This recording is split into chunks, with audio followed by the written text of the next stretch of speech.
उसी तरह नई शिक्षा नीति एक डोरवे है कि किस तरीके से हम शिक्षा को बेच दें प्राइवेट हाथों में। इस यूनिवर्सिटी का कहना है कि यूनिवर्सिटी में जेंडर सेंसिटाइजेशन सेल है, लेकिन जेंडर के मुद्दों पे ये यूनिवर्सिटी बिल्कुल खड़ी नहीं उतरती। विश्वविद्यालय कौन होता है ये तय करने वाला कि एक लड़की क्या पहनेगी क्या नहीं पहनेगी। ये उस लड़की की राइट है कि वो क्या पहने और क्या नहीं पहने। स्कॉलरशिप का जो फंड आता था उन्होंने सीधा बता दिया कि हमारे पास पैसे ही नहीं है। तो सरकार से जब पूछा गया कि ये पैसे कहाँ गए तो इस पर आज तक उन्होंने जवाब नहीं दिया कि कहाँ गए। सबसे बड़ा मुद्दा यहाँ पे क्लास यहाँ पे रेगुलर नहीं होती है। लाइब्रेरी की टाइमिंग देखते हैं कि एनईपी कहता है कि हम आपको अपना फंड अब नहीं देंगे, आपको फंड खुद से जनरेट करना पड़ेगा।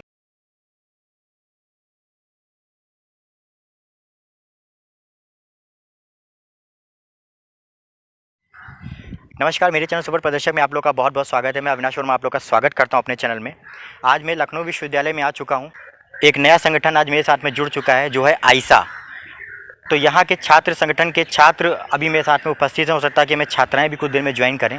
तो हम बहुत ज़्यादा समय न लेते हुए एक एक करके इनसे हम इनके मुद्दों के बारे में जानना चाहेंगे और इस चैनल के माध्यम से ये क्या अपनी बात रखना चाहते हैं हम इनको पूरा मौका देंगे। नमस्कार, क्या नाम है आपका? मेरा नाम निखिल है और मैं आइसा एक्टिविस्ट हूँ। लखनऊ यूनिवर्सिटी का स्टूडेंट हूँ, पॉलिटिकल साइंस डिपार्टमेंट से हूँ और लखनऊ यूनिवर्सिटी में पढ़ते हुए मुझे 3 साल हो गए हैं। मेरा फाइनल ईयर कंप्लीट होने पे आया है और अभी यूनिवर्सिटी में हैं हम। मैं संक्षेप में पहले आपकी यूनियन के बारे में आपसे जानना चाहूँगा कि आपकी जो ये यूनियन संगठन आपने बना रखा है ये किस तरह से कार्यरत है यूनिवर्सिटी के अंदर अभी, और इस संगठन के माध्यम से आप क्या मुद्दे लेकर के हमारे चैनल पर प्रस्तुत हुए, आप क्या अपनी बात रखना चाहते हैं वो आप हमें बताएं।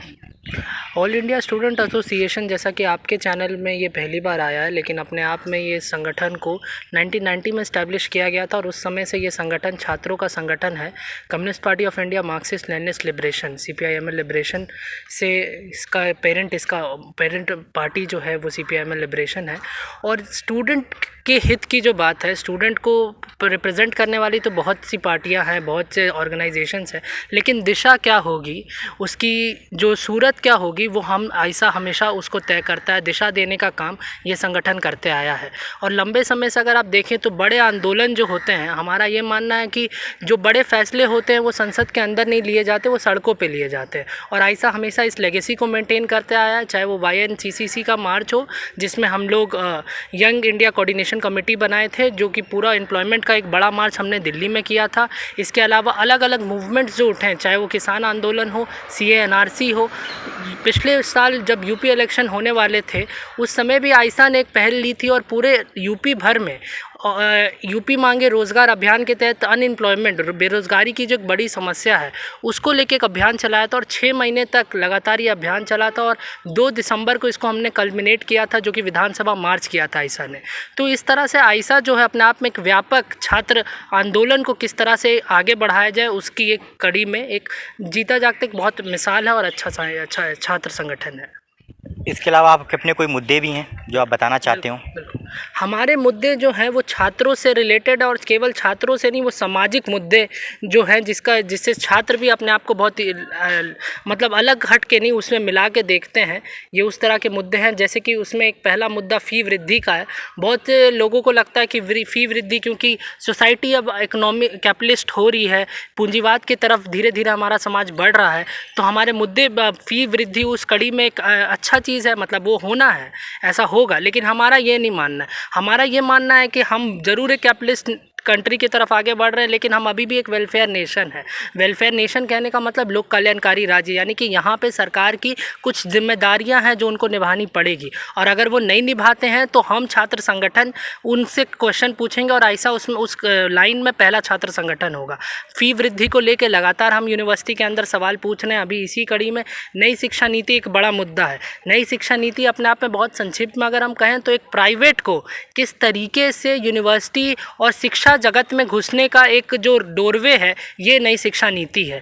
जिस तरह किसान आंदोलन एक डोरवे था कि कृषि को हम बेच दे प्राइवेट हाथों में, उसी तरह नई शिक्षा नीति एक डोरवे है कि किस तरीके से हम शिक्षा को बेच दे प्राइवेट हाथों में। और हम निजीकरण, इस तरह का शिक्षा जैसी चीज़ों का निजीकरण कतई बर्दाश्त नहीं करेंगे। और लगातार हम नई शिक्षा नीति को लेके अभी हमने दिल्ली में भी 31 मई को एक बड़ा वहाँ पे भी मार्च किया, वहाँ पे एक बड़ा स्टूडेंट पार्लियामेंट लगाया। और इस यूनिवर्सिटी में भी नई शिक्षा नीति से होने वाली परेशानियाँ, अब उसमें मैं कुछ कुछ गिनवा दूं आपको। रिसेंटली नई शिक्षा नीति को लेके इन्होंने एक को करिकुलर एक्टिविटी इंट्रोड्यूस किया है कि छात्रों को अलग अलग चीज़ें पढ़ाई जाएगी, यानी कि हर छात्र अलग अलग चीज़ें सीखेंगे। तो इन्होंने कह दिया, सुनने में भी बड़ा अच्छा लगा, लेकिन जब सिखाने की बात आई तो पता चला एक ही प्रोफेसर सब तरह के कोर्सेज करा रहा है, एक ही प्रोफेसर सब तरह के एग्ज़ाम दे रहा है। यानी कि जो बच्चा को कहा गया कि आप हॉकी सीखेंगे वो भी क्रिकेट की प्रैक्टिस में आ गया, और जो बच्चे को क्रिकेट बोले वो भी हॉकी की प्रैक्टिस में आ गया। और पता चला कि सारी चीज़ों का ड्रिल एक ही करा दिया, सारे एग्ज़ाम्स भी इन्होंने कॉमन करा दिए और रिजल्ट्स में लेके फिर गड़बड़ी भी करा दी। तो ये तो एक एग्ज़ाम पैटर्न में इनकी दिक्कत हुई। दूसरा क्या है कि जैसे नई शिक्षा नीति हमारे यहाँ आई, हमने देखा कि सेल्फ फाइनेंस कोर्सेज एकाएक उसमें वृद्धि दिखी हमको। सेल्फ फाइनेंस कोर्सेज मतलब ऐसे कोर्सेज जो कि आप खुद फाइनेंस करते हैं, जिसमें सरकार का कोई योगदान नहीं होता, और धीरे धीरे सेल्फ फाइनेंस कोर्सेज बढ़ते जा रहे हैं। ठीक है, नई शिक्षा नीति का ये एक बड़ा प्रॉब्लम है। इसके अलावा हम देख रहे हैं कि प्रोफेसर्स की जो नियुक्ति थी, प्रोफेसर्स की नियुक्ति पर हम लंबे समय से क्वेश्चन करें कि हम अगर ऑनर्स के स्टूडेंट हैं तो हमको ऑनर्स के प्रोफेसर्स क्यों नहीं पढ़ा रहे हैं, ऐसे प्रोफेसर्स क्यों नहीं पढ़ा रहे हैं जिनके पास उस विषय में बहुत अच्छा ज्ञान हो या उन्होंने बहुत कुछ अर्जित किया हो। ऐसे प्रोफेसर्स हमको नहीं पढ़ाते। इसके अलावा हम देखते हैं कि हमको एडहॉक में प्रोफेसर्स पढ़ाते हैं।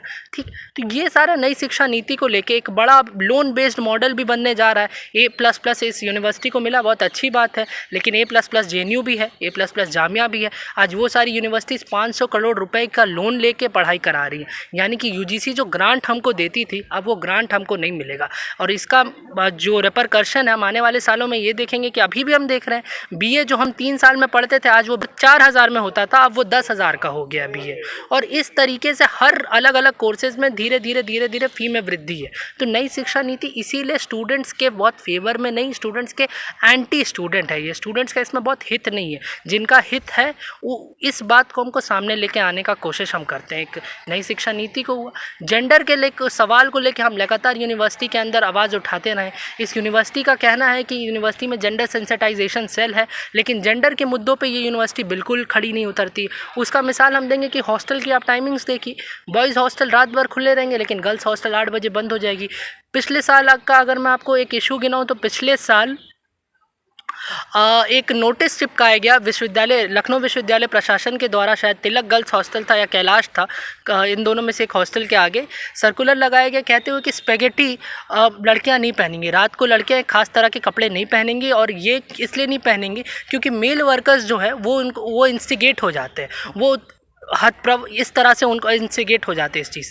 और इसको लेके हमने एक बड़ा आंदोलन छेड़ा, एक सवाल पूछा कि आप कौन होते हैं, विश्वविद्यालय कौन होता है ये तय करने वाला कि एक लड़की क्या पहनेगी क्या नहीं पहनेगी। ये उस लड़की की राइट है कि वो क्या पहने और क्या नहीं पहने। और टेलीग्राफ से लेके हर जगह ये नेशनल न्यूज़ बना था, और उसके बाद क्या हुआ कि विश्वविद्यालय को वो नोटिस वापस लेना पड़ा। तो जेंडर को लेकर लगातार जो एक मुहिम है कि किस तरह से कैंपस जेंडर न्यूट्रल बने, जहाँ पे एक लड़की को केवल इसलिए नहीं देखा जाए कि वो एक लड़की है, लड़का और लड़की के बीच जो भेदभाव है काम के नाम पे कि ये इस तरह के काम लड़कियां करेंगी, इस तरह के काम लड़के करेंगे, ये सारा चीज़ ख़त्म हो, जेंडर न्यूट्रल कैंपस बने, डेमोक्रेटिक कैंपस बने। इसकी भी कोशिश लगातार ऐसा करते रहा है। डेमोक्रेटिक कैंपस माने से हमारा मतलब है कि कैंपस में हर एक बात का डिस्कोर्स करने का, बातचीत करने का हमको स्पेस होना चाहिए। यहाँ पे एक पर्टिकुलर ऑर्गेनाइजेशन या एक पर्टिकुलर इंस्टीट्यूशन का एजेंडा नहीं चलना चाहिए। तो इन सारी चीज़ों को लेकर ऐसा की लगातार पहलकदमी रही है इस यूनिवर्सिटी के अंदर। पहले तो अपना नाम बता दीजिए। मेरा नाम हर्ष, मैं पॉलिटिकल साइंस का स्टूडेंट है। तो आप क्या मुद्दा लेकर के आए हैं? सबसे बड़ा मुद्दा यहाँ पे क्लास यहाँ पे रेगुलर नहीं होती हैं। क्लासेस रेगुलर नहीं होती हैं यूनिवर्सिटी में। अभी आपका नया सेशन स्टार्ट चुका है तो अभी आपकी क्लासेस रेगुलर फॉर्मेट में नहीं हो रही हैं। मतलब एक टाइम होता है कि सुबह 7 बजे से ज्योग्राफी की क्लास है, तो वो उस पर डाला जाता है, कहते हैं ग्रुप पे कि आपकी यहाँ 7 बजे से मतलब ज्योग्राफी की क्लास है, मगर मैडम खुद ही कहती हैं अब क्लास नहीं होगी, कैंसिल। फिर कल भी यही किया था कि आज क्लास है, मैडम आपस में ही अपने आप कहती हैं क्लास होगी कि नहीं होगी, किसी से पूछती नहीं, क्लास होती ही नहीं है। नहीं तो इसका किसी प्रकार का अभी तक कोई भी इसका संज्ञान आपने विश्वविद्यालय प्रशासन को दिया है कि आपकी क्लासेस रेगुलर नहीं हो रही हैं? क्लासेस को लेकर हमने मतलब ज्ञापन भी दिया था, उसके लिए हमने प्रोटेस्ट भी किया था, क्लासेस नहीं होती हैं। और बच्चों से पूछा भी, बच्चों से NEP के तहत मतलब उसमें क्लासेस का भी सिस्टम की क्लास में पढ़ाता कौन है, स्कॉलर्स हमको पढ़ाने आते हैं, तो उसको लेके भी हमने बच्चों से बात किया था और दिया भी था। पर उसमें एकदम फिर उसके बाद में वैकेशन लगा दिया था, 1 महीने की नेक की टीम आई थी तो उन्होंने वैकेशन लगा दिया, तो क्लास को बिल्कुल ठप कर दिया एक तरह से। इस पर कोई क्लासेस चलती नहीं है। कॉमर्स डिपार्टमेंट है, वहाँ पे क्लासेस नहीं चलती हैं। और पॉलिटिकल का ये था कि पॉलिटिकल में क्लास हुई थी एक, तो मैडम ने खुद ही बोला था कि क्लास मतलब हमसे पूछ रही थी एक दिन कि क्लास लगनी है, हमने बोला हाँ करनी है। तो उसके बाद बोला कि अब कोर्स ही ख़त्म हो गया, वैकेशन के बाद क्लास ही नहीं हुआ, क्लास ही बंद कर दिया। और हिंदी का क्लास ही नहीं चला अभी तक। प्रॉपर्स की जगह मतलब प्रोफेसर की जगह स्कॉलर्स पढ़ाने आ रहे हैं ये तो हमको अच्छा नहीं है। मतलब हमारे लिए हम फीस तो दे रहे हैं ना पूरा, तो रिसर्च स्कॉलर हमें पढ़ाने आएंगे, ये तो सही नहीं है। और प्रोफेसर जब हैं पूरे डिपार्टमेंट में 7 से पॉलिटिकल में 7 प्रोफेसर हैं, जिसमें 3 असिस्टेंट और एक प्रॉपर भी एक प्रोफेसर है, मगर स्कॉलर्स पढ़ाने आ रहे हैं, इसका कोई मतलब नहीं है हमारे लिए। आपका क्या नाम है? जी, मेरा नाम अमन तिवारी है। अमन, आप क्या मुद्दा लेकर के आए हो, क्या बोलना चाहते हो? मेरी तरफ से एक मुद्दा लाइब्रेरी भी है। लाइब्रेरी का? लाइब्रेरी की टाइमिंग, जैसे कि लाइब्रेरी साइबर लाइब्रेरी सुबह 10 बजे खुलती है और शाम के 6 बजे बंद हो जाती है। बात यह है कि जो हॉस्टलर्स हैं या फिर जो बाहरी हैं, जिनका हॉस्टलर्स का मेस टाइमिंग सुबह 8 बजे तक होता है, वो 8 के बाद अगर पढ़ने आना चाहें डायरेक्टली 12 बजे तक, तो वो नहीं पढ़ सकते। जैसे बहुत ब्रेक हो जाता है, 10 बजे वो पढ़ने आते हैं, 10:30 तक 11 बजे तक स्टार्ट कर पाते हैं, 12 बजे से फिर उनका मेस टाइमिंग हो गया, उधर जाएँ आना जाना वो बहुत दिक्कत वाला हो जाता है। दूसरी बात, ये लाइब्रेरी टाइमिंग काफ़ी बार प्रोटेस्ट हो चुका है। मैंने खुद 2-3 बार प्रोटेस्ट किया है इस बात को लेके, और विश्वविद्यालय प्रशासन ने हम लोग को आश्वासन दिया था कि लाइब्रेरी टाइमिंग धीरे धीरे बढ़ा दी जाएगी, जैसे 6 से 8 की जाएगी, फिर 8 से 11 करके देखेंगे। ऐसा कुछ नहीं हुआ, 1-2 दिन तक 8 तक रही, फिर से रिड्यूस करके 6 कर दी, और इसका एक्सक्यूज़ ये देते हैं कि सिक्योरिटी नहीं प्रोवाइड करा पाएंगे। तो सबसे बड़ा मुद्दा ये है कि आप विश्वविद्यालय में रहकर, एक प्रशासन होकर, आप विश्वविद्यालय की लाइब्रेरी को सिक्योरिटी नहीं प्रोवाइड करा सकते, जिसको इतना थ्रेट नहीं है। आप ये बताइए, विश्वविद्यालय के अंदर लाइब्रेरी को कितना ही थ्रेट है अगर रात में खुली रहेगी? 2 से 3 गार्ड अगर एक्स्ट्रा चाहिए भी होंगे तो 2 गार्ड एक्स्ट्रा चाहिए होंगी, जो कि आपके पास प्रॉक्टर ऑफिस में अवेलेबल हैं, आप उनकी ड्यूटी लगा सकते हैं, लेकिन वो ऐसा नहीं करते, और सब कुछ इसीलिए है सारा सिस्टम। ये सिर्फ इनका एक्सक्यूज़ है, ये खोलना नहीं चाहते, ये करना नहीं चाहते। मतलब आपके अनुसार 24/7 लाइब्रेरी कर देनी चाहिए? बिल्कुल, कम से कम 18 घंटे करनी चाहिए। 24/7 नहीं करें तो कम से कम 18 घंटे तो करनी ही चाहिए। आपका क्या नाम है? मेरा नाम समर है और मैं आयशा एक्टिविस्ट हूँ। आप क्या बात रखना चाहेंगे इस चैनल के माध्यम से अपनी? मैं एक एनईपी को लेके बात रखना ये चाहूँगा कि जिस तरीके से एनईपी जो है स्टूडेंट्स के लिए है, लेकिन वो स्टूडेंट्स से बिना पूछे ही एलयू में लागू कर दी गई। ठीक है, उसके बारे में नाम स्टूडेंट्स को पता था, नाम प्रोफेसर्स को पता था, कुछ उसका जो पूरा करिकुलर था वो किसी को नहीं पता था।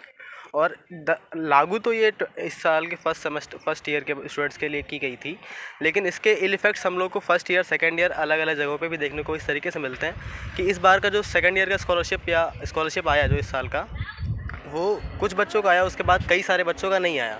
और उसके बाद जब हम सर्च करते या पता करते कि क्यों नहीं आया, तो यूनिवर्सिटी कहता है हमारे पास फ़ंड नहीं है, और हमारे पास फ़ंड नहीं है, इसलिए हम आपको स्कॉलरशिप नहीं दे पा रहे हैं। और उसके बाद जब समाज कल्याण विभाग पे जाते हैं, प्रोटेस्ट करते हैं, तो वहाँ से भी कोई आंसर नहीं आता है। और एनईपी से इस तरीके से रिलेट कर सकते हैं कि एनईपी कहता है कि हम आपको अपना फ़ंड अब नहीं देंगे, आपको फ़ंड खुद से जनरेट करना पड़ेगा। तो ये एनईपी का इल इफेक्ट है हमारे लिए कि वो फ़ंड नहीं देगा, हमें स्कॉलरशिप नहीं मिल पाएगा। जो गरीब तबके का स्टूडेंट आता है वो कैसे अपना पढ़ाई पूरा कर पाएगा? तो ये स्कॉलरशिप का इशू अभी इसी ईयर में आपके साथ हुआ या इसके पहले भी होता रहा है? मैं तो सेकेंड ईयर से जब मैं हूँ तो तब सब इसी बार हुआ है, सेकेंड ईयर में। सेकेंड ईयर में हुआ है, मतलब इसके पहले किसी प्रकार की कोई दिक्कत कोई बताना चाहेगा स्कॉलरशिप को लेकर के हुई है आज तक? स्कॉलरशिप का दरअसल मसला ये है कि इस बार अगर यूपी गवर्नमेंट का पूरा बजट देखें तो स्कॉलरशिप का जो फ़ंड आता था, उन्होंने सीधा बता दिया कि हमारे पास पैसे ही नहीं हैं। तो सरकार से जब पूछा गया कि ये पैसे कहाँ गए, तो इस पे आज तक उन्होंने जवाब नहीं दिया कि कहाँ गए हैं।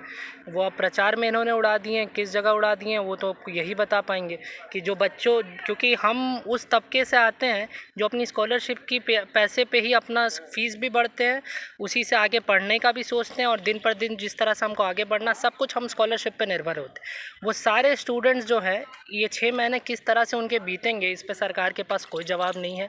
और स्कॉलरशिप केवल, और जिस तरह पूछ रहे हैं कि इसी साल ऐसा हुआ, इससे पहले साल भी स्कॉलरशिप को लेके मसले रहे हैं, लेकिन इस तरह से कभी सरकार ने नहीं कहा कि हमारे पास पैसे ही नहीं हैं। हर साल कुछ ना कुछ पैसे रहे हैं, दिए भी गए, लेकिन इस साल एक बड़ी मेजॉरिटी, और ये केवल लखनऊ विश्वविद्यालय नहीं, यूपी लेवल की बात है।